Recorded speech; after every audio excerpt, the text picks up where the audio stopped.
Hello, dear listener. Welcome to this journey into the past. Please make yourself comfortable and find a position that allows you to relax completely. As I share this long and perhaps somewhat tedious tale, you might find your mind drifting into a pleasant reverie. If you appreciate these stories, consider subscribing to the channel. You'll find many more like this waiting for you.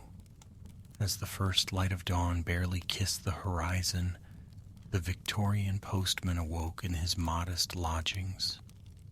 The cold air seeped through the cracks in the window, and the worn wooden floorboards creaked softly beneath his feet.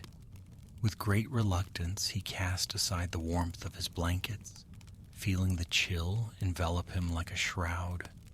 In this early hour, the world was still cloaked in silence, save for the distant sound of clock towers chiming the hour. He shuffled to the small fireplace where embers clung desperately to life, offering a faint flicker of warmth. The postman rubbed his weary eyes, fighting against the lingering pull of sleep. Each breath felt heavy, laden with the weight of responsibilities that awaited him outside those four walls. He turned to the small wash basin, its water icy and sharp as it splashed against his skin. This simple act was a ritual, one that stirred him from the remnants of slumber. With each stroke of the brush through his hair, he quietly prepared himself for the long day ahead. Listening to the faint bird song begin to weave through the morning air. Dressed in his crisp, dark uniform, he paused for a moment, breathing in the stillness. The shuffling noises of the household awoke around him, but he cherished these precious seconds of solitude.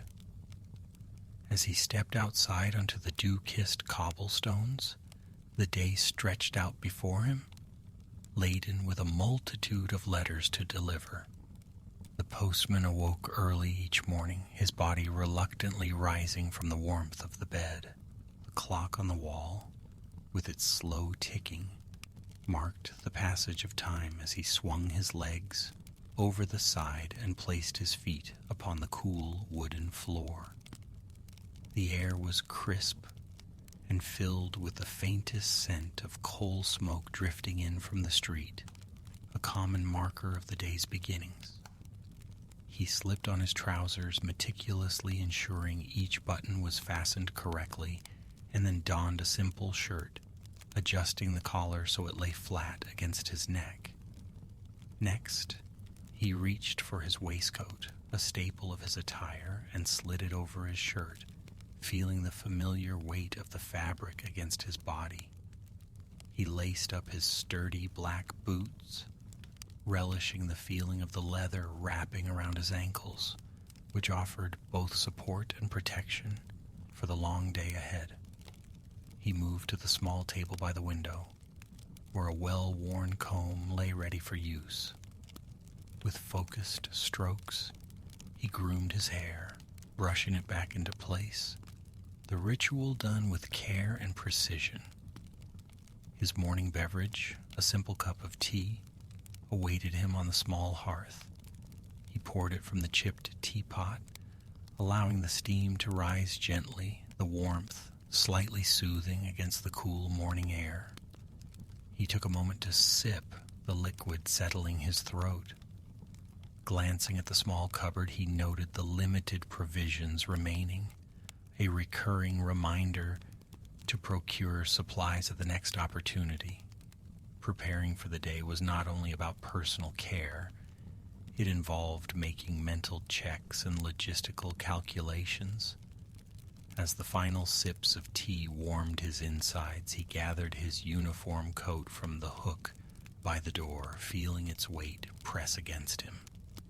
He meticulously checked his pockets for essential items, a small notebook, a pencil, and a few coins. Each item played a crucial role, from documenting deliveries to dealing with unexpected needs or fares. He adjusted his coat, sliding his arms through the sleeves and buttoning it up, ensuring he was presentable. Finally, he reached for his bag, a prominent carrier designed to hold correspondence. The leather was worn but steadfast, having accompanied him through countless routes and deliveries. He filled the bag cautiously, ensuring it was evenly distributed to avoid discomfort during his journey. Each letter and parcel was addressed correctly, sorted by destination, thus already arranging the day's path in a methodical manner. With everything prepared and assessed, the postman took one last glance in the small mirror by the door, adjusting the peak of his cap before stepping outside. The chill of the morning air greeted him, a sign that the day was ready to unfold, as it had so many times before, blending seamlessly into the ongoing routine of delivering messages through the cobbled streets of the city. The postman's dressing routine begins with a careful selection of undergarments, typically made from cotton or wool, depending on the season's temperature. A simple linen shirt is the first article of clothing, with buttons running neatly down the front. The shirt, often white or a muted color, is donned with particular attention to ensure all buttons are fastened correctly, as it can affect the overall appearance of the uniform. Next, the postman retrieves his trousers. These trousers, generally of a sturdier fabric such as wool or canvas, are designed for durability. They are pulled on and fastened at the waist, typically secured by a leather belt. The postman ensures that the trousers are not excessively loose, as functionality is paramount during his rounds. Over the shirt, he puts on a waistcoat or vest, which is usually fitted and made of a robust material. This layer adds formality to his attire and often features decorative stitching or patterns that might signify his rank or postal station. Following this, a sturdy overcoat may be added, especially in inclement weather, made from thick wool to protect against the elements. At this point, the postman selects a cap, commonly adorned with the insignia of the Postal Service, which signifies his role in the community. The cap is placed upon his head, adjusted for comfort and stability. Finally, he dons a pair of well-worn leather boots, polished to a dull sheen but comfortable for long hours of walking. The boots are laced tightly, ensuring they remain secure throughout the day's arduous tasks. Every article is chosen with care, as they reflect not only his personal demeanor, but also the respectable nature of his occupation. The postman, rising early in the dim light of dawn, felt the chill of the morning air permeating the modest kitchen. His routine was precise, honed by years of repetition. He approached the wooden table, its surface marked by age and use, and settled into the chair. The fading sunlight filtered through the small window, casting a dull glow upon his surroundings. From the cupboard he retrieved a plain ceramic bowl, devoid of any decoration, and placed it before him. Next, he reached for the oat porridge prepared the previous evening to allow for a quicker start. The consistency was thick, a blend of water and oats cooked over a gentle flame for an extended period. He scooped a generous portion into the bowl, observing the way it clumped slightly before settling at the bottom, a monochromatic mass. The postman added a drizzle of cold milk, which he had procured from the local dairyman. The milk, nearly a day old, blended into the porridge without much enthusiasm, creating a pale mush that sat silently in the bowl.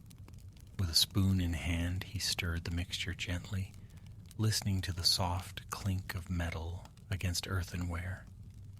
Each deliberate movement was methodical, almost hypnotic, as he prepared to consume the meal that would provide the necessary sustenance for the day ahead. Lifting the spoon to his lips, he felt the warmth of the porridge contrast with the coolness of the room. Chewing steadily, he noted the blandness of the dish, a typical breakfast devoid of additional flavorings. It was nourishing but unremarkable, designed solely to fuel his labor. As he continued to eat, he contemplated the tasks that awaited him. The rhythmic motions of chewing, punctuated by the occasional sip of water from a plain glass, offered a semblance of routine. He felt the energy from the oats gradually seeping into his being, preparing him for the physical exertion that lay ahead in the chilly streets of the town. The clock on the wall ticked softly, marking the passage of time as he methodically worked through his meal. The porridge slowly diminished, each mouthful leading closer to the end of his breakfast ritual. Upon finishing, he set the bowl aside, contemplating the need to clean it. He stood and approached a wooden basin filled with water, its surface marred by the remnants of previous meals. There he rinsed the bowl thoroughly, the splashes of water echoing slightly in the quiet kitchen. The act of washing was straightforward, a necessary chore to ensure the table remained tidy for the next meal. The postman dried the bowl with a worn cloth, its fibers frayed from years of use, but effective in taking away the moisture. With the first essential task of the day complete, he returned to the table to prepare for the next part of his morning. Each detail in this routine was significant, yet uneventful, a building block within the framework of his daily existence. Time marched on quietly as he poised himself for the subsequent components of his morning, with breakfast playing its essential, if unremarkable, role. As the postman steps outside his modest abode early in the morning, the streets of Victorian London are already beginning to stir with activity. The air is crisp, often burdened with the lingering sense of coal smoke and damp earth. Brushing off his coat, he begins his journey down the uneven cobblestones, carefully avoiding the deeper puddles left behind from the previous night's rain. The postman turns left at the corner, proceeding past row after row of identical red-bricked townhouses, their facades worn and soot-stained from years of industrial wear. Each house bears a nameplate above the door, which he briefly glances at as he passes. Names like Mrs. Pennington or Mr. Jameson hint at the lives contained within. He notes the rhythmic clatter of horse-drawn carriages negotiating the paved roads alongside him, their wheels occasionally striking the stones with a loud thump, a sound that merges into the overall din of the city. Proceeding further, the postman encounters the intersection where two roads converge. Here, a young boy is navigating a small cart laden with bread, his face flushed with determination. The presence of street vendors soon reveals itself. An old woman selling flowers, a man hawking newspapers, and another peddling various wares, each contributing to the symphony of urban commerce. Continuing on, the postman makes a right turn, maneuvering through narrow alleys that are often darkened by the overhanging buildings. He remains acutely aware of the aromas wafting from nearby bakeries, the scent of freshly baked bread briefly tempting his senses. Moments later, he passes by a parish church, its towering steeple visible even from a distance. The postman takes note of the clock, observing its hands inching forward as the day progresses methodically. Soon, he approaches the larger thoroughfares, where the traffic intensifies. Here, pedestrians blend with horses, and the cacophony of voices fills the air, punctuated by the occasional shout of a street vendor advertising their goods. The postman finds himself weaving through ogling crowds, keen to remain focused on his destination. As he walks, he mentally categorizes the mail he must collect: letters, parcels, and other correspondence, each item weighing varying degrees upon his shoulder, both physically and metaphorically. He reaches a junction where gas lamps flicker, illuminating the faces of those hurrying about their daily tasks. Each passerby appears absorbed in their own obligations, their expressions reflecting the weight of their routines. Yet the postman maintains his steady pace, resolute in his mission to reach the post office. Along the way, he occasionally glances up at the ever-changing sky, taking note of gray clouds that hint at inclement weather, a reminder that the unpredictability of the British climate is both a companion and a burden to those on their daily travels. Navigating through the throngs of townsfolk, he can feel the palpable energy of the city, alive with bustling life. Slowly but surely, he approaches his destination, a structure not far from where the bustling market lies. As he walks, the familiar landmarks come into view. Shops displaying their goods in the windows and houses aligned in neat rows, showcasing the meticulous planning of urban life. The postman, neither quickening nor slowing his stride, remains focused on the task at hand, knowing that every step brings him closer to the post office and the vibrant exchange of communication it facilitates. As the postman ambled along the cobbled streets towards the post office, he encountered a number of daily commuters who, like him, were journeying to their respective destinations. Among them, a small cluster of gentlemen in morning suits could be seen conversing in low tones, their bowler hats perched atop their heads. The postman observed their neatly polished shoes tapping against the stones as they walked, synchronized in a manner that suggested an unspoken understanding of their shared routine. Proceeding further, he passed a woman with a child in a pram, the mother's face composed in a mask of concentration as she maneuvered the device along the uneven sidewalk. The child, bundled in layers of cloth, appeared blissfully unaware of the myriad of sights and sounds surrounding them. Nearby, an elderly man shuffled slowly, clutching a stick to assist his mobility, his gait deliberate and purposeful. As the postman continued down the street, he noted the varying expressions on the faces of the commuters. A few appeared lost in thought, perhaps contemplating the day ahead, while others exchanged polite nods or brief words of greeting. The sound of the horse-drawn carts clattered in the distance, punctuated by the occasional creak of wheels and the muffled calls of street vendors setting up for the day. Upon arriving at the post office, the postman enters the rather drab building, characterized by its utilitarian architecture, which lacks any decorative features. The air is thick with the musty scent of aging paper and ink, an olfactory reminder of the myriad letters processed within these walls.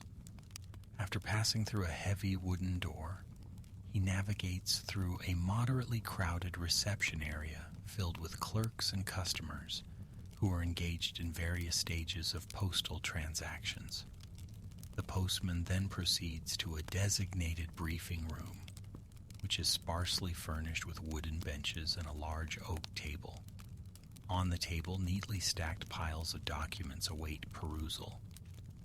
The lighting in the room is sufficient, yet uninspired, casting a dull glow over the papers, thus enhancing the overall atmosphere of monotony. Post office supervisors clad in plain waistcoats and cravats gather to convey the day's postal directives, which include important information regarding the routes, any delays in mail delivery, and the necessity of adhering to new regulations introduced by the Postal Service. As details are read aloud, the postman listens dutifully, noting down specific instructions regarding the handling of parcels and communication protocols for the day ahead. The briefing, while methodical, often stretches on longer than anticipated, with supervisors occasionally delving into anecdotes of previous post deliveries, which significantly detracts from the financial and operational focus of the meeting. Each anecdote, while intended to engage, serves to extend the duration of the briefing unnecessarily. Additionally, the postman is reminded about the importance of punctuality and the correct sorting of letters into the appropriate categories, from local deliveries to international mail, all of which must be accomplished within a specified time frame. He is informed of the presence of special mail designated for urgent delivery, which will require immediate attention. As the briefing continues, an assortment of other administrative matters are addressed, such as employee attendance records and updates on equipment maintenance, subtly underscoring the daily functions that accompany the logistical operation of the post office. Each piece of information is methodically dispensed, incrementally building a comprehensive understanding of the day's responsibilities that await the postman once he leaves the meeting room. Each instruction echoes through his mind, intertwining with the myriad sensations of anticipation as he gears up for the tasks ahead, while outside the world continues on, unaware of the slow orchestration of postal life occurring within the confines of the post office walls.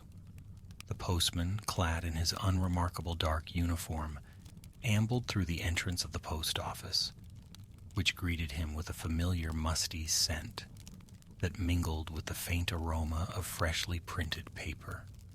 The walls, painted a drab taupe, stood still, a silent witness to the unchanging routine observed within these walls.